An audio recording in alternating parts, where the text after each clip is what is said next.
Congressman, thank you so much. Did these things matter? I mean, Elizabeth Warren, right? She lied about being a Native American. Democrat Senator Richard Blumenthal, Democrat Governor Tim Walz were both caught lying about their military service. Kamala Harris, did she lie about working at McDonald's? Why can't Democrats just play the authenticity card and tell us who they are? But it seems like their lives are made of lies. Well, thanks for having me on. And you're exactly right, they do matter. You know, I could care less what Zoran Mamdani's race or ethnicity is, and I think most Americans could care less. It doesn't matter. But what I do care about is this guy disingenuously claiming to be African American when he, by his own admission, is not.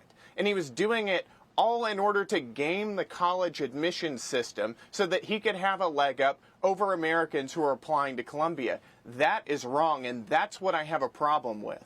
But remember, this is a guy whose entire persona is fake. This is a guy who is recently, there's a video going around of him eating rice with his hands, talking about how his worldview was shaped by the third world, when come to find out, he grew up with wealthy, well-known parents, went to expensive prep schools, didn't live any of the kind of life that he is portraying. That's what I have a problem with, and he's doing it as a means to fetishize the third world in order to push third world, literal communist policies in the United States. But you're right, we live in an age of authenticity. The American people want to know that the person that they're voting for is the way that they actually portray themselves. That's one of the reasons that President Trump is so popular with the American people, because they know what you see is what you get. And that is not true of the Democrat Party.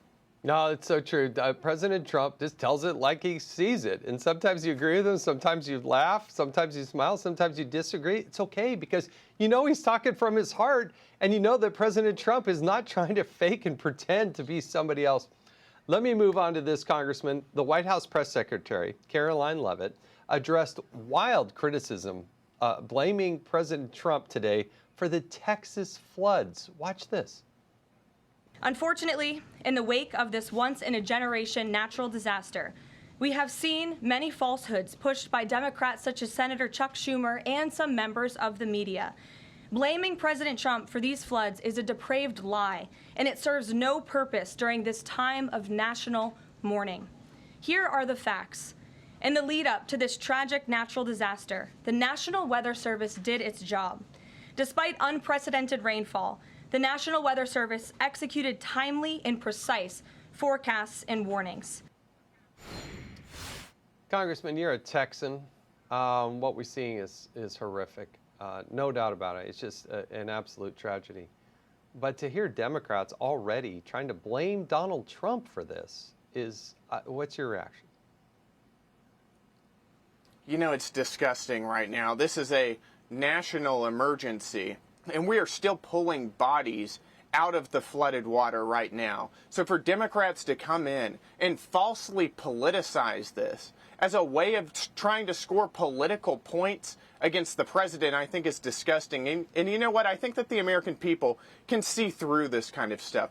They can see that this isn't the way that normal, decent people behave. Right now, instead of attacking President Trump for something he didn't do and had nothing to do with, we should be praying for the victims and for their families and for the rescue operators who are working in dangerous conditions right now. And I think that's the leadership that we see from the White House, and that's what the American people want to see.